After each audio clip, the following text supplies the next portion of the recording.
ஹைடா, check இது one shirt போட்டிருப்பேன் இல்லையா, அதோட நெக்ஸ்ட் பார்ட். ஓகே, வீடியோக்குள்ளே போயிடலாம். ஜேகே உங்களை காணும் அப்படி சொல்லிட்டு பயந்துருந்துருப்பான். நெக்ஸ்ட்டு உங்கள் ஃப்ரெண்டு ஜேகேட்ட வந்து சொல்லியிருப்பாங்க எக்ஸாம் போயிருக்கா அப்படி. அவனுக்கு இதை கேட்டு உடனே கொஞ்சம் ரிலாக்ஸாக இருக்க அவன் கார்லேருந்து கீழே இருக்கிறான். காருக்கு மேலே ஏறி நின்றுட்டு அவன் மொபைலில் சிக்னல் கிடைக்குமா அப்படிங்கிற மாதிரி தேடி இருந்திருப்பான். ஓகே சேஃபாக போயிருக்கால, அது போதும் அப்படிங்கிற மாதிரி அவன் கார்லேருந்து கீழே இறங்குறான். அவ்வளோ சொல்லிட்டு வீட்டுக்கு போக ஒரு மாதிரி கண்ணெல்லாம் கலங்கிடுச்சு அவனுக்கு. பிகாஸ் ஜேகே ரொம்ப பயந்துட்டான். காலையிலேருந்து வீட்டிலே தான் இருப்பீங்க, கார்டனில் இருப்பீங்க. இங்கே அவன் வந்து ஒரு 2-3 days அப்படி இருக்கும். அவன் கிட்டேயே எடுத்துருப்பீங்க. அவனோட பொண்ணு அவனை சுற்றி சுற்றி வந்திருக்கும். நீங்கள் எரிஞ்சு அவன்கிட்ட பேசினாலும் நீங்கள் அவன் ஒய்ஃப் இல்லையா, ஏதோ ஒன்று 2 பேரும் காணும் அப்படிங்கிற ஒரு பயம் வந்துருச்சு. என்ன பண்ணுறது, அந்த ஊர் ஃபுல்லாக தேடிட்டு இருப்பான். என்ன பண்ணுறதுனே தெரியாமல் அவன் மொபைல் எடுத்து அம்மாவுக்கு கால் பண்ணணும் அப்படிங்கிற மாதிரி ட்ரை பண்ணிருக்கேன். அந்த மொபைல் சுவிட்ச் ஆஃப் கூட ஆகிடுச்சு. அவங்க ஃப்ரெண்டு வந்து சொன்ன உடனே அவனுக்கு கொஞ்சம் நிம்மதியாக இருக்குது. அவன் வீட்டுக்குள்ளே உட்காந்துருக்கான், ஒரு மாதிரி தனியாக இருக்கான். மெழுகுவர்த்தி மட்டும் எரிஞ்சிட்ருக்கு. அந்த ஃப்ரெண்டு ஃபுட் கொண்டு வந்து வச்சுருக்கா, பட் அவன் சாப்பிடல. மார்னிங் ப்ரிப்பேர் பண்ணி கொடுத்து வச்சுருப்பீங்க கேக்குக்காக, உங்கள் வீட்டுக்குள்ளேயே எடுத்து வச்சுருப்பீங்க. மார்னிங்லேருந்து உங்களை தேடி அவன் சாப்பிடவே இல்லை. இப்போ கூட அவன் சாப்பிடல. அவன் முன்னாடி மெழுகுவர்த்தி எரிஞ்சிட்டுருக்கு. அவன் கண்ணுலேருந்து ஏன் தெரியல ஒரு மாதிரி தண்ணி வருது. செம்மையாக பயந்துட்டான் காணும் அப்படி சொல்லிட்டு. அவனுக்கு இப்போ கொஞ்சம் நிம்மதியாக ரிலாக்ஸாக ஏன் தெரியல. ஓகே, ஏதோ ஒரு இடத்துல இருக்கால அப்படி இருக்க. நீங்கள் வருவீங்கன்னு வெளியிலையும் நடந்து அந்த மாதிரி வந்துட்டுருக்கான். அவனால் அந்த வீட்டுக்குள்ளே இருக்க முடியல. கொஞ்ச நேரம் வெளியே உட்காந்துருக்கான், கொஞ்ச நேரம் உள்ளே உட்காந்துருக்கான். அவனுக்கு எப்போ பொழுது விடியும் அப்படி இருக்கு. இப்படியே டைம் போயிட்டே இருக்க. சிக்கி உள்ளே படுத்துருக்கான். எந்த டைம் தான் உங்கள் சவுண்டு கேட்குதா, அந்த சவுண்ட் பொண்ணு சீக்கிர மாதிரி அப்படி இருக்கு. கண்ணை முழிச்சுக்கிறான். வீட்டுக்குள்ள இருந்து வேகமாக வெளில வரான். நீங்கள் ஐயோ பார்த்து வெளில போகிறேன் அப்படிங்கிற மாதிரி சொல்லிட்டு உங்கள் பொண்ணை வந்து தூக்கிக்கிறீங்க. ஜேகே உங்கள் 2 பேரையும் பார்த்துட்டே இருக்கான். நீங்கள் பாப்பாவை தூக்கிக்கிட்டு வீட்டுக்குள்ளே அவனையும் கிராஸ் பண்ணி உள்ளே போகிறீங்க. அவனை மதிக்கவே இல்லை. அது அவனுக்கு கோவம் வருது. ஏய் நில்றி, நீங்கள் கண்டுக்காம உள்ளே போகிறீங்க. பொண்ணை தானே கூப்பிட்ற வஜன் நில்லு. அவங்க பொண்ணை கீழே இறக்கி விட்டுட்டு என்ன வேணும் உங்களுக்கு, எங்க போன, உங்களுக்கு என்ன பிரச்சனை கேட்டேன். நீ எங்கே போன, அதுதான் எனக்கு பிரச்சனை. நான் எங்கேயும் போகிறேன். ஆமாம், நீங்கள் வீட்டுக்கு கிளம்பல. நான் கேட்டதுக்கு பதில் சொல்லுடி. நீ எங்கே போன, நீங்கள் உங்கள் ட்ரெஸ்ஸில் கை வச்ச, ட்ரெஸ் சேஞ்ச் பண்ணணும், வெளியே போங்க. வஜன் ரொம்ப டயர்டாக வந்திருக்கேன், ட்ரெஸ் சேஞ்ச் பண்ணணும், வெளியே போங்க. நான் ஒரு மனுஷனா கூட உனக்கு தெரியலல்ல, வீட்டில் நான் இருக்கேன். இங்கே போகிறதாலும் சொல்லிட்டு போக மாட்டியா? ஏதேனா புதுசா சொல்லிட்டு போதுமா? இதுக்கு முன்னாடி நான் எத்தனையோ வாட்டி வெளில போயிருக்கேன். உங்கள்கிட்ட சொல்லிட்டா போனேன். அப்பெல்லாம் நான் உன் கூட இல்லடி, அதனால சொல்லிட்டு போல. இப்போதான் நான் இருக்கேன்ல. அதான் என்னோட கொஸ்டின். என் கூட இருக்கீங்க? ஆமாம், நீங்கள் இன்னும் கிளம்பாமல் இருக்கீங்க. நான் அன்றைக்கே சொன்னேன்ல, உங்களுக்கு இங்கே இருக்க சிட்டி ஆகாதோ, இங்கே இருந்துக்கு கிளம்புங்கன்னு. அவன் ஒரு மாதிரி முறைச்சிட்டே உங்களை பார்க்குறான். நான் ஒன்று நினச்சிட்டே வந்தேன், வீட்டுக்கு போகும்போதும் நீங்கள் இருக்க மாட்டீங்க. இனி கொஞ்சம் நான் நிம்மதியாக இருக்கலான்னு. என்னை நிம்மதியாக விட மாட்டீங்கல்ல. உங்கள்கிட்ட சொல்லிட்டு போகணுமா? எதுக்கு சொல்லிட்டு போகணும்? இப்போ நீங்கள் என்ன கொஸ்டின் பண்ணுறீங்கன்னா உங்களுக்கு நீங்கள் என் புருஷன் ஞாபகம் வந்துருச்சா? இதுக்கு முன்னாடி நான் கோமால இருந்தீங்களா? ஃபர்ஸ்ட் ஆஃப் ஆல் இது என்ன புது அக்கறை? சொல்லிட்டு போகணுமா? எனக்கு புரியல. நீங்கள் ஏன் அதை என்கிட்ட கேட்டீங்க சொல்லிட்டு போகணுன்னு? நீங்கள் ஜேகேவை பார்த்தேன். இப்போ நான் ஜஸ்ட் எக்ஸாம் தான் போயிட்டு வந்தேன். இதை விட நிறையா ஃபேஸ் பண்ணிட்டேன் தனியாக. எதுக்குமே யாருமே என் கூட இருந்ததே கிடையாது. எனக்கு இதெல்லாம் பழக்கலை சொல்லிட்டு போகிறதெல்லாம். ஒன்று சொல்லட்டுமா? நீங்கள் எனக்கு கல்யாணம் பண்ணி நெக்ஸ்ட் டே அப்போ என்னை விட்டு போனீங்க. அன்னிலிருந்து நான் ப்ரெக்னென்ட் ஆகிட்டேன். ஒரு வாட்டியும் ஹாஸ்பிட்டல் போகும்போது என் டெலிவரி டைமில் கூட நான் ஒரே ஆளை தான் ஹாஸ்பிட்டல் போனேன். அப்போல்லாம் யாரும் என் கூட இல்லை, யாருக்கிட்டையும் நான் சொல்லிட்டும் போல. நீங்கள் கேட்குறது எனக்கு காமெடி யோசனையாக இருக்கு. சொல்லிட்டு போகணும் சொல்கிறது. உங்களுக்கு ஒன்று தெரியுமா? உங்கள் பொண்ணு பொருந்து வீட்டுக்கு தூக்கிட்டு வரும்போது கூட தனியாக தான் வந்தேன். நான் யார்கிட்டையும் சொல்லிட்டும் போகல, வரும்போது சொல்லிட்டும் வரல. ஸோ இதுக்கப்புறம் இந்த வேர்ட்ஸ் என்கிட்ட யூஸ் பண்ண வேணாம். ஜேகே ஒரு மாதிரி ஆகிட்டா. நான் ட்ரெஸ் சேஞ்ச் பண்ணணும். ஸோ வெளில போகிறீங்களா? ஜேகேவை வெளில போக சொல்லிட்டேன். நீங்கள் உள்ளே போகலாம். திரும்ப ஜேகே பேக்லேருந்தே உங்களை ஹக் பண்ணிக்கிட்டான். நீங்கள் அமைதியாயிட்டீங்க. நான் எங்கள் வந்ததுலேருந்து நீ அவ்வளோ கொஸ்டின் பண்ணுற வாய, பட் என்னால் ஆன்சர் பண்ண முடியல. எல்லாம் தப்பும் என் மேலே தான் அப்படி சொல்லிட்டு உங்களை டைட்டாக ஹக் பண்ண மாதிரி பிடிக்கிறான். நீங்கள் அமைதியாயிட்டீங்க. சரி, ஓகே, சீக்கிரமாங்கிறதுக்கு கிளம்புறேன். ஒன்றும் பிரச்சனை இல்லை.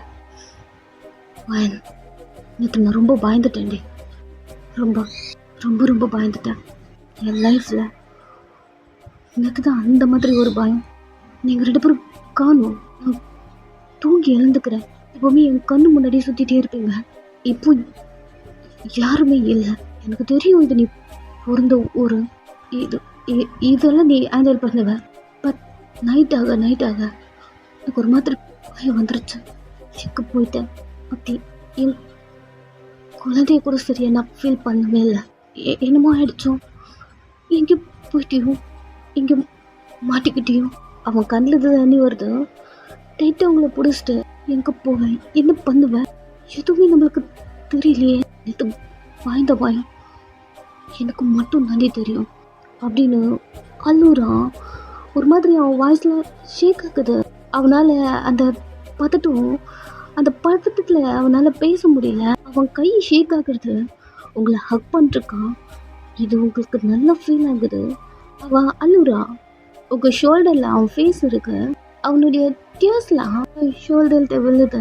ஒரு மாதிரி ஸ்டாப் ஆகிட்டீங்க. ஜேகே எங்கே போனேன் சொல்லிட்டு போலியா அப்படின்னு கொஸ்டின் பண்ண. உங்களுக்கு ஜேகே மேலே கோவம் இருக்கு, அதனால நீங்கள் அப்படி பேசியிருப்பீங்க. பட் இப்போ ஒரு மாதிரி ஆகிட்டீங்க. சைலண்டாக நின்றுக்க. எனக்கு நல்லா புரியுது நீ எல்லாத்தையும் தனியாக ஃபேஸ் பண்ணியிருக்கேன்னு. ஒன்று புரிஞ்சுக்கையே, இதே நான் உன்கிட்ட தனியாக எஸ்கேல இருக்கேன். அப்போது நீ என்கிட்ட சொல்லாமல் போயிருந்தா நான் அதை கண்டுக்கவே மாட்டேன். பட் உன் கூட நான் இருக்கேன்டி. என்கிட்ட சொல்லாமல் போனால் நான் என்ன நினைப்பேன், எனக்கு எப்படி இருக்கும்? நீ என் சுச்சுவேஷனில் இருந்தா எப்படி ஃபீல் பண்ணியிருப்பேன்? அவன் கேட்க, ஜேகே சார்ஜ் போடுறேன் அப்படி சொல்லிட்டு மார்னிங்லேருந்து வெளியே சுற்றி இருப்பான். ஸோ நீங்கள் மார்னிங்லேருந்து கண்டுக்கவே இல்லை. பட் நைட்டாக ஜேகே எங்காவது வழி மாறி போயிருப்பானோ அப்படிங்கிற ஒரு பயம் உங்களுக்குள்ள வந்திருக்கும். நெக்ஸ்ட் உங்கள் பொண்ணு தூக்கிக்கிட்டு நீங்கள் தேடவே போயிருப்பீங்க. ஸோ அது மைண்டுக்கு வருது. உங்களுக்கு அவன் மேலே கோவம், வெறுப்பு. அவனை உங்களுக்கு பிடிக்காது. அப்படி இருக்க பட்சம் ஜேகே இங்கிருந்து போயிட்டான், இங்கேயோ போய் மாட்டிக்கிட்டேன் அப்படிங்கிற ஒரு பதட்டம் உங்களுக்கு வந்திருக்கும். இந்த பயத்தோடு தான் நீங்கள் தேடி வந்திருப்பீங்க. ஸோ அதை திங்க் பண்ணி பார்த்துட்டு ஜேகே சொல்லிட்டு இருக்கான். சைலண்டாக நின்றுட்டுருக்கீங்க. ஜேக்கோட ஃபீலிங்ஸ் உங்களுக்கு புரியுது. என் சுச்சுவேஷனில் இருந்து நீ நல்லா திங்க் பண்ண. டெய்லி உன் கண்ணு முன்னாடி நாங்கள் இருந்தோம். திடீர்னு இல்லைன்னா உனக்கு என்ன தோணும்? அந்த பயம் எனக்கு என்ன பண்ணுறதுன்னு தெரியாமல் முழிச்சிட்டு இருந்தேன். மாதிரி பிளாங்கா. நைட்டு உன் ஃப்ரெண்டு மட்டும் வந்து சொல்லலன்னு வச்சுக்கேன், நான் என்ன பண்ணியிருப்பேன்னு எனக்கு தெரில. ஒரு மாதிரி பதட்டத்தோடு சொல்ல, ஐம் சாரி. ஜேகே சைலண்ட் ஆகுறா. நீங்கள் தூங்கிட்டு இருந்தீங்க, அதான் சொல்லலை. நான் உங்களுக்கு ஸ்டிக்கி கூட கூட்டிகிட்டு போனேன், பார்க்கலையா? அவள் அவங்க மேலேருந்துலாம் கையை எடுத்துட்டு, ஸ்டிக்கியா? நீங்கள் திரும்பி அவனை பார்க்குறீங்க. மார்னிங் உங்களுக்கு குக் பண்ணி வச்சுட்டு தான் போனேன். ஒரு பவுல் மேலே இருந்தது. நீங்கள் இப்போ சாப்பிட்லையா? இல்லைன்னு தலையாட்டுறான். அவன் கண்ணுலாம் ஒரு மாதிரி கலங்கிருக்கு. மற்றபடி நீங்கள் எதுவும் பேசல. இதுக்கப்புறம் போன நான் சொல்லிட்டு போகிறேன். அவன் தலையாட்டுறான். நீ ட்ரெஸ் சேஞ்ச் பண்ணிக்கோ, நான் பாப்பாவை பார்த்துக்கிறேன். வெளியில் வந்துடுறான். உங்களுக்கா ரொம்ப ஓவராக பேசிட்டோமோ? அவருக்கு என்ன வச்சோ ஏதாச்சும் அன்னைக்கு வாழ்ந்துக்கிட்டு நம்ம போன மாதிரி தானே அவருக்கும் இருந்திருக்கும். அப்படி உங்கள் மைண்டுக்குள்ளே ஓடுது. நெக்ஸ்ட்டு நீங்கள் உள்ள ட்ரெஸ் சேஞ்ச் பண்ணுறீங்க. பாப்பா விளையாடிட்டுருக்க. சீக்கிரம் போயிட்டு பாப்பாவை தூக்கிக்கிட்டு பாப்பாவுக்கு முத்தம் கொடுக்குறான். அவளும் ஜேகேவை ஹக் பண்ணிக்கிறான். 2 நாளாக வாய்ஸ் கேட்டுகிட்டே இருந்தேன். நான் ஒரு மாதிரி ஆயிடுச்சேன். அப்பா சொல்லு, அப்பா மறுபடியும் சொல்லு. அதுவும் அப்பா சொல்லுது, மறுபடியும் கேட்குறான். அப்பா சொல்லுது, மறுபடியும் கேட்குறான். பாப்பாவும் சலிக்காமல் சொல்லுத. ஜேகே டைட்டாக ஹக் பண்ணிக்கிறான். கொஞ்ச நேரம் டைம் இப்படியே போகுது. சாப்பாடு கொண்டு வந்து வைக்கிறீங்க. ஜேகே ஏதாவது சாப்பிடாம அப்படி இப்படி வச்சுருக்கான். ஸோ சாப்பாடு எடுத்துகிட்டு வந்துட்டு குக்கி அப்பாவை கூப்பிட்டு போ, சாப்பிட்டு கூட்டுவான். அதுவும் க்யூட்டாக தலையாட்டிட்டு ஜிகிட்டு போகுது. ஜேகே அவன் ட்ரெஸ் எல்லாம் பேக் பண்ணிட்டுருக்கான். நெக்ஸ்ட்டு பாப்பா என்னாச்சு? வாங்க போகலாம். எங்க? அம்மா கூப்பிட்டாங்க. கையை பிடிச்சி இழுத்துட்டு வருது. ஜேகவும் பாப்பா கூடவே வர. சாப்பாடெல்லாம் எடுத்து வச்சுருக்கீங்க. கீழே உட்கார சொல்லுத. உன் அம்மா கூப்பிட்டாதா? சைலண்டாக உட்காரான். நீங்கள் தண்ணிலாம் கொண்டு வந்து வைக்க ஜேகே உங்களை பார்த்து ட்ரெஸ்ஸில் பேக் பண்ணிட்டேன். நான் சீக்கிரங்கிறது போயிடுவேன். நீங்களும் தலையாட்டுங்க. எனக்கு மொபைல் சார்ஜ் மட்டும் பண்ணணும். அதுக்கு மட்டும் எனக்கு ஹெல்ப் பண்ணு. சாப்பிட்டுங்க, நானே கூப்பிட்டு போகிறேன். அப்படி சொல்லிட்டு நீங்களும் உட்காந்து சாப்பிட்றீங்க. சீக்கிரம் சாப்பிட்றான். 3 பேரும் சாப்பிட்டு சார்ஜ் போட போகிறீங்க. உங்கள் மொபைலுக்கும் சார்ஜ் பண்ணணும். உங்கள் மொபைலெல்லாம் ஒரு 4 டேஸ்க்கு முன்னாடி தான் சார்ஜ் பண்ணியிருப்பீங்க. சரி ஓகே போட்டுக்கலாம் அப்படிங்கிற மாதிரி மொபைல் எடுத்துகிட்டு வீடெலாம் க்ளோஸ் பண்ணி லாக் பண்ணிட்டு வெளில வரீங்க. ஜேகே நின்றுக்கான். என்ன இதெல்லாம்? எதா இந்த கிளாஸு, ஃபேஸ் மாஸ்க்கு என்ன பண்ணிட்டு இருக்கீங்க? உங்களை பார்த்தாலே பயமாக இருக்கு. வாயனுங்க பாரு, வெளில போகிறோம்ல, ஸோ அதுக்கு தான். நாங்கள் கூட தான் வெளில போகிறோம். நாங்களும் அப்படி பண்ண மாட்டோமே. உங்களை மாதிரி நான் கிடையாதா? எனக்கு ஃபேன்ஸ் அதிகம். அப்படின்னா ஆர்மிஸ் அதிகம் எனக்கு. ஆர்மியா? நீங்கள் மிலிட்ரியா இருக்கீங்க? ஏய் அவன் ஒரு மாதிரி பார்த்து வந்துட்டு ஃபர்ஸ்ட் நைட் அப்போது அவங்ககிட்ட பேசியிருப்பீங்க இல்லையா, அது ஞாபகம் வருது. அவங்கள பற்றி எதுவும் தெரியாது போல அப்படிங்கிற மாதிரி திங்க் பண்ணிட்டு உங்களை பார்க்குறான். உங்களை தானே கேட்குறேன். ஆண்டி ஏதோ பாட்டு பாடுறீங்க, ஏதோ சொல்லிட்டு இருந்தாங்க. நீங்கள் ஜேகேவை பார்க்க சிங்கர் தான். எங்கள் ஊர்லெல்லாம் கச்சேரி வைப்பாங்க, அதில் வந்து பாடுவீங்களா? இது வேற அது வேற அடி, எல்லாம் பாட்டு தானே. வயன் அப்போ இல்லைன்னா நீங்கள் ஸ்ட்ரீட்லலாம் பாடுவாங்கல்ல, அந்த மாதிரியா? என்னை பார்த்தா எப்படி தெரியுது? என்ன? மொபைல் சார்ஜ் போட போகணும், வா போகலாம். இங்கே பாருங்க, இதெல்லாம் முதல்ல கழுட்டுங்க. அப்படி வேதா இருக்கு. வெளியே போனால் நாய் கூட கொலிக்கும். வயன் உனக்கு அதெல்லாம் சொன்னா புரியாதா? என்னமோ பண்ணுங்க அப்படிங்கிற மாதிரி நீங்கள் அடுத்து போறீங்க. ஜேகே அவன் பொண்ணை தூக்கிக்கிட்டு பாப்பா கூட விளையாடிட்டே வரான். ஐயோ கிளாஸ்லாம் ரிமூவ் பண்ணிட்டு மாஸ்க்லாம் ரிமூவ் பண்ண சொல்லிட்டு இருக்கா. மாதிரி மாஸ்க்லாம் இழுத்துக்கிட்டே வரா. ஜேகே அட்ஜஸ்ட் பண்ணிட்டே வந்துட்டு இருக்கான். நீங்கள் சொன்ன மாதிரி ரோட்டில் போகிற நாயெல்லாம் குலைக்குது. உங்கள் தெருவு கூட தாண்டி இருக்க மாட்டீங்க, இவ்வளோ நாய்ங்க. நீங்கள் திருப்பி ஜேகேவை பார்த்தா, இப்பயாச்சும் சொல்கிறேனே, எவ்வளோ நாய் குலைக்குது, தயவு செஞ்சு இதெல்லாம் கழுவிட்டு வந்துடுங்கள்ல. எனக்கு பாரு, அதெல்லாம் ரிமூவ் பண்ணிட்டேன்னு வச்சுக்கேன், நான் இதுக்கப்புறம் நார்மலாக வர முடியாதடி. உங்களுக்கு ஏதாவது டிசீஸ் ஏதாவது இருக்கா? டிசீஸா? இது கழுத்துனா ஏதாவது பரவிடுமா என்ன? ஓடி முக்காடி நீ இங்க பாருங்க, எனக்கு ஒரு மாதிரி இருக்கு. எனக்கு செஞ்சு இதை கழுத்திடுங்க. எல்லாரும் நம்மளே தான் பார்க்குறாங்க. நம்மளே இல்லை என்ன? அதை தான் சொல்கிறேன், உங்களை தான் ஒரு மாதிரி பார்க்குறாங்க. இது போட்டிருக்கும் போதே ஒரு மாதிரி பார்க்குறாங்கடி. அதுக்கப்புறம் செல்ஃபி ஆட்டோகிராஃப்லாம் கேட்பாங்க. இங்கே பாரு, க்ரௌட் ஆகிடும். இங்கெல்லாம் கார்ட்ஸ்லாம் யாரும் கிடையாது. ஊருக்கு இன்னைக்கே போகணும், முடி சார்ஜ் பண்ணாதான். பைத்தியமா நீங்கள்? விஜயன் ஜிம்மோ பண்ணு சொல்லிருக்கேன், என்னென்னமோ பைத்தியம் மாதிரி பேசிட்டு இருக்கீங்க. நீங்கள் ஜேகேவை பார்க்க உனக்குலாம் சொன்னால் புரியாதா? பாரு, இன்னைக்கு என்னப்போ சார்ஜ் போன மாதிரி தான். எதுக்கு? அதான் நான் கூட வரல. நீ கூட வர, இதுக்கப்புறம் பாரு என்ன நடக்கணும் அப்படி சொல்லிட்டு அவன் சன்கிளாஸு மாஸ்க்கு எல்லாத்தையும் ரிமூவ் பண்ணிட்டான். அது மாதிரி சட்டெல்லாம் காலர்லாம் எடுத்து விட்டுட்டு ஸ்லீவ்ஸ்லாம் எடுத்து விட்டுட்டேன். டேட்டூலாம் வெளியே தெரியுது. நடந்து வரான். இப்போ தான் நல்லா இருக்கு, வாங்க அப்படின்னு அவன் கூட வர. உனக்கு இப்போ தெரியாதா? ஒரு 5 நிமிஷம் வெயிட் பண்ணு. நீங்கள் இப்படி தானா? என்ன இப்படி தானா? என்ன பைத்தியம் மாதிரி வளர்றீங்களே. ஓட்டன் வை. சரி வாங்க போகலாம். நீங்கள் நடந்து போகிறீங்க, 5 நிமிஷம் 10 நிமிஷம் நடந்து போயிட்டே இருக்கீங்க. பட் ஜேகேவை யாரும் கண்டுக்கணும் மாதிரியே தெரியல. ஏதோ 5 நிமிஷத்தில் என்னமோ நடக்கணும், என்னமோ ஆர்மி என்னென்னமோ சொல்லிட்டு இருந்தீங்க. அவன் எல்லாரையும் பார்க்குறான், உங்களை தான். இல்லை, என்னால் என்ன எல்லாரும் ஒரு மாதிரி பார்த்தாங்க. சன்கிளாஸ்லாம் போட்டிருந்தீங்களே, அதனால தான் ஒரு மாதிரி பார்த்துருப்பாங்க. இப்போ அதெல்லாம் ஒன்றும் இல்லைல்ல. வாங்க போகலாம். அந்த பிளேஸே நார்மலாக இருக்கு, எல்லாரும் பார்க்குறாங்க. பட் யாருமே கண்டுக்கவே இல்லை. அவனுக்கு ஒரு மாதிரி புதுசாக இருக்கு. இது மாஸ்க் இல்லாமலாம் வெளில போகவே மாட்டான், கேப்லாம் வேர் பண்ணிப்பான். சீக்கிரவே எல்லாரும் பார்த்தாலும் கண்டுக்காம அவங்க பார்த்துன்னு போயிட்டே இருக்காங்க. நம்மளால கூட ரோட்ல எவ்வளோ ரிலாக்ஸாக நடக்க முடியுமா என்ன அப்படிங்கிற மாதிரி நடந்து போகிறான். நீங்கள் ஒன்று உங்ககிட்ட கேட்கட்டுமா? சொல்லு. உண்மையாகவே நீங்கள் சிங்கர் தானா? ஏன் இப்படி கேட்குற? எல்லாம் உங்களை பார்த்தா ரவுடி மாதிரி இருக்கு.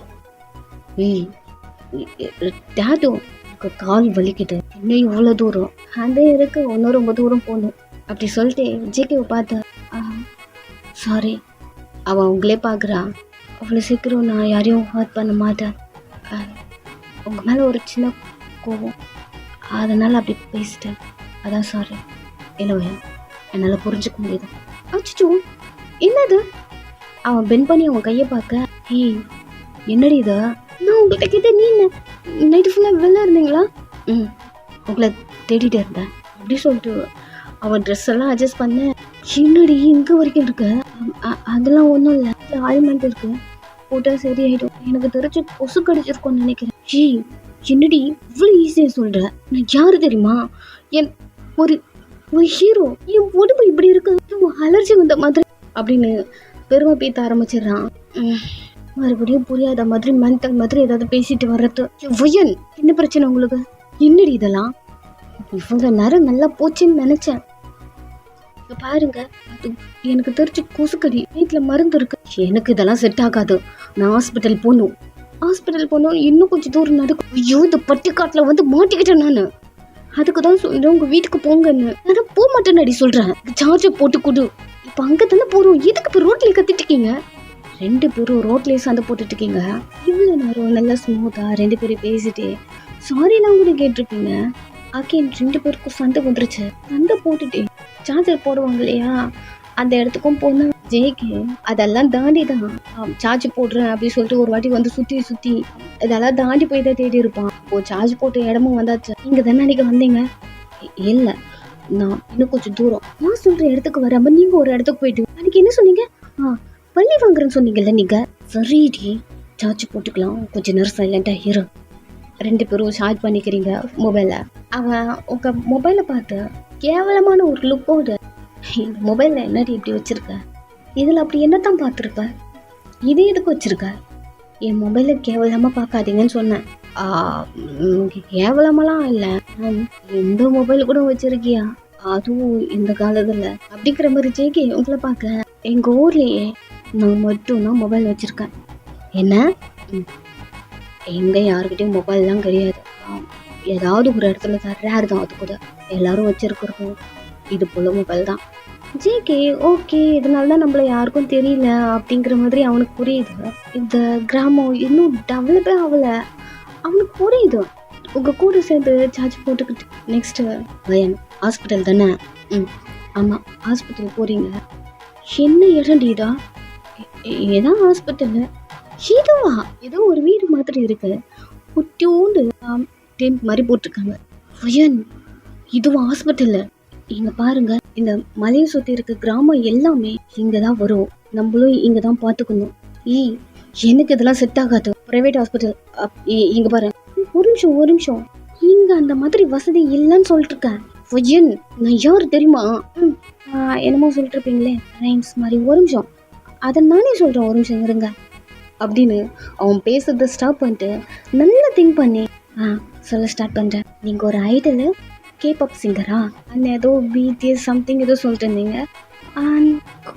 கோல்டன் என் வாய்ப்பு கூட அதெல்லாம் வரல. கேர்ள்ஸ் ஃபேன்ஸ் அதிகம். உங்களுக்கு பதிலாக நானே இதை மனப்பாடம் பண்ணி வச்சுக்கிட்டு ஒரு வாட்டி சொல்லிட்டே இருக்கேன். திமுறா என்ன அதே ரிப்பீட்டடாக சொல்லிட்டே இருக்கீங்க. எனக்கு பாரு, எனக்கு இந்த ஹாஸ்பிட்டல்லாம் செட் ஆகாது. வீட்டில் மருந்து இருக்க போட்டுக்கிறீங்களா? எனக்கு இதுவும் செட் ஆகாது. வேற என்னதான் உங்களுக்கு செட் ஆகும்? பெரிய ஹாஸ்பிட்டலாக போடணும். இதை பார்த்தா எப்படி தெரியுது? இதை பார்த்தா எனக்கு குப்பை. ஸ்டாப். உங்கள் பொண்ணு கூட இங்கே தான் பிறந்தா. ஜேகே அமைதியாயிட்டான். என்னமோ சொன்னீங்களே. கேபாப் சிங்கருக்கு மட்டும் தனியாக எங்கேயும் ஹாஸ்பிட்டல் திறந்து வைக்கல சார். இங்கே தான் நீங்களும் பார்த்தாக்கணும் அப்படின்னு நிறைய நீங்கள் பேச ஜேகே எவ்வளோ தூரம் நடந்தே வாடி வந்தார். ஆமாம். ஓகே, அப்போது ப்ரெக்னெண்ட்டாக இருந்திருப்பல்ல. அப்போ தானே டெலிவரி இங்கே வர முடியும். ஓகே, டெலிவரி முடிஞ்ச குழந்தைய நீ தனியாக தூக்கிட்டு போனியா? என்னாச்சு? நீ மட்டும் தனியாக? பாட்டிக்கு உடம்பு சரியில்லை. அவங்க அப்போவே ரொம்ப சிக்காக இருந்தாங்க. அவங்களால ஃபஸ்ட்டு எழுது நடக்கவே முடியாதா. ஸோ அந்த டைமே நான் தான் பாட்டியை பார்த்துக்கிட்டேன். நான் தான் நடந்து வந்தாக்கணும் குழந்தை தூக்கிக்கிட்டேன். நீங்கள் ஜெகேவை பார்க்க எனக்கு கால் பண்ணுறதானடே. நீங்கள் ஒரு டேட்டு சொல்லிட்டு நல்லா செக் பண்ணா அன்றைக்கி கிட்டத்தட்ட நான் 50 டைம்ஸ்க்கு மேலே உங்களுக்கு நான் கால் பண்ணியிருப்பேன். பட் நீங்கள் எடுக்கலை. எனக்கு ஸ்டொமக் பெயினாக இருக்கு, எனக்கு வயிறு வலிக்குது, வந்து ஹாஸ்பிட்டலுக்கு கூப்பிட்டு போங்க, டெலிவரி ஆகிடுச்சு, என்னை ஹாஸ்பிட்டல்லேருந்து வீட்டுக்கு கூப்பிட்டு போங்க, இப்படிலாம் சொல்கிறதுக்கு நான் அன்றைக்கி கால் பண்ணலை. அவங்களுக்கு பொண்ணு பிறந்திருக்குன்னு சொல்கிறதுக்கு தான் நான் கால் பண்ணேன். அவளுக்கு நான் வேணும் அப்படிங்கிற மாதிரி சரி நீங்களும் வேணும் அப்படி தோணுச்சு.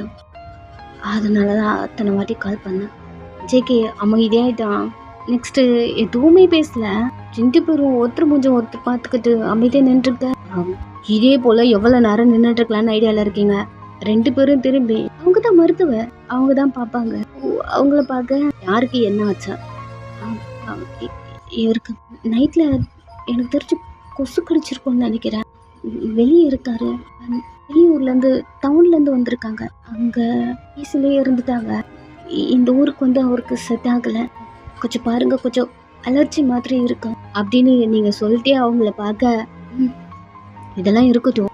யார் இவர் உனக்கு? ஜிகே உங்கள் மூச்சை பார்க்குறான். உன்னை தானம்மா கேட்குறேன். யாரு? புருஷன். ஜேகே லைட்டாக ஸ்மைல் பண்ணிட்டு டாக்டரை பார்க்குறான். இவர் தான் உன் புருஷன்னா டவுனில் இருக்காருலாம் சொல்லிட்டு இருந்தியே. ஆமாம், தலையாட்டுங்க. சரி சொல்லிட்டு அவங்க ஜேகேவை பார்த்து ட்ரீட்மெண்ட் பண்ணுறாங்க. சாதாரண கொசுக்கடி, இதுக்கு எதுக்கு இவ்வளோ தூரம் வரணும் எல்லாம் நிறைய கேட்குறாங்க. நெக்ஸ்ட்டு உங்கள் வீட்டில் இருக்க மருந்து தான் அவங்களும் உங்ககிட்ட கொடுக்குறாங்க. பார்த்துட்டு இதுதான் வீட்லேயே இருக்குன்னு சொன்னேன். ஜேகே தலையாட்டான். இதுக்காக இவ்வளோ தூரம் நடந்து வரணும், காலெல்லாம் வலிக்குது அப்படிங்கிற மாதிரி சொல்ல நான் வேணாலும் உன்னை தூக்கிக்கிட்டுமா? நீங்கள் ஜேகேவை பார்க்குறீங்க, கால் வலிக்குது சொன்னி. ஏதோ டவுன் மாத்திரலாம் இல்லை, எல்லோரும் ஒரு மாதிரி பேசுவாங்க. அதுக்கு என்ன, நான் உன் புருஷன் தானே. நீங்கள் ஜெக்கு மூஞ்சியை பார்த்துட்ருக்கீங்க. எதுவுமே பேசல. ஜெக்கி அப்படியே தூக்கிட்டான். உங்கள் மேலே உங்கள் பொண்ணு